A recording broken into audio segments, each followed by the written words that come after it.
Mavis is a diesel engine who works for the quarry company shunting freight cars in their sidings.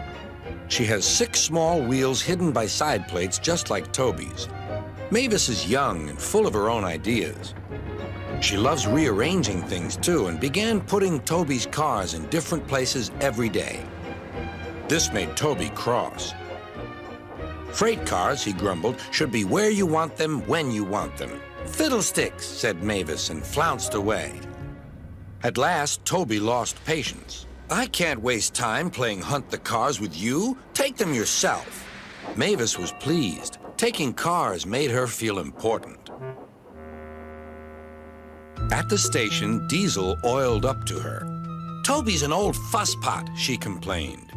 Diesel sensed trouble and was delighted. Toby says only steam engines can manage freight cars, continued Mavis. How absurd, squirmed Diesel. Depend upon it, Mavis. Anything steam engines can do, we diesels can do better. Diesel knew nothing about cars, but Mavis didn't realize this. Toby's line crosses the main road behind the station and for a short way follows a farm lane. Frosty weather makes the muddy lane rock hard and very slippery. Toby stops before reaching the lane. His fireman halts the traffic at the crossing, and then he sets off again. By using the heavy cars to push him along, he has no trouble with the frosty rails in the lane and across the road. It is the only safe thing to do in this kind of weather. Toby warned Mavis and told her just what to do. I can manage, thank you, she replied. I'm not an old fusspot like you.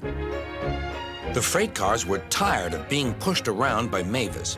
It's slippery, they whispered. Let's push her around instead.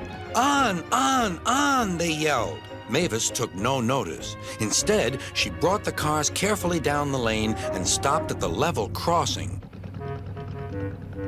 All traffic halted. One in the headlamp for fusspot Toby, chortled Mavis. But Mavis had stopped in the wrong place. Instead of taking Toby's advice, she had given the cars the chance they wanted.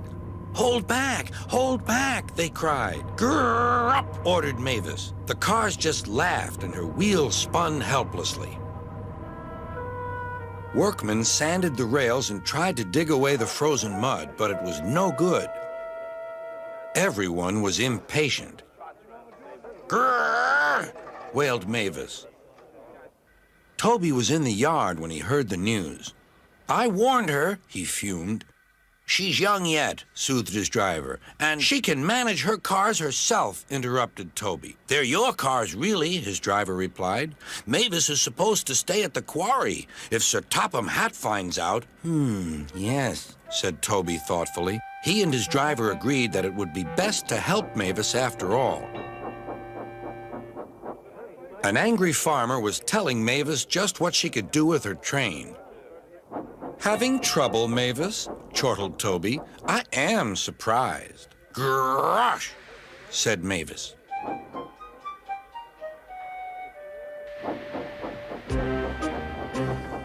With much puffing and wheel slip, Toby pushed Mavis and the freight cars back. The hard work made his fire burn fiercely, and his firemen spread hot cinders to melt the frozen mud.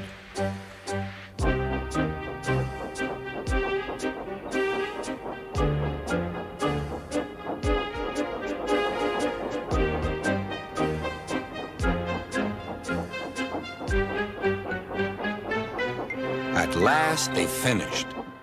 Goodbye, called Toby. You'll manage now, I expect. Mavis didn't answer. She took the cars to the sheds and scuttled home to the quarry as quickly as she could.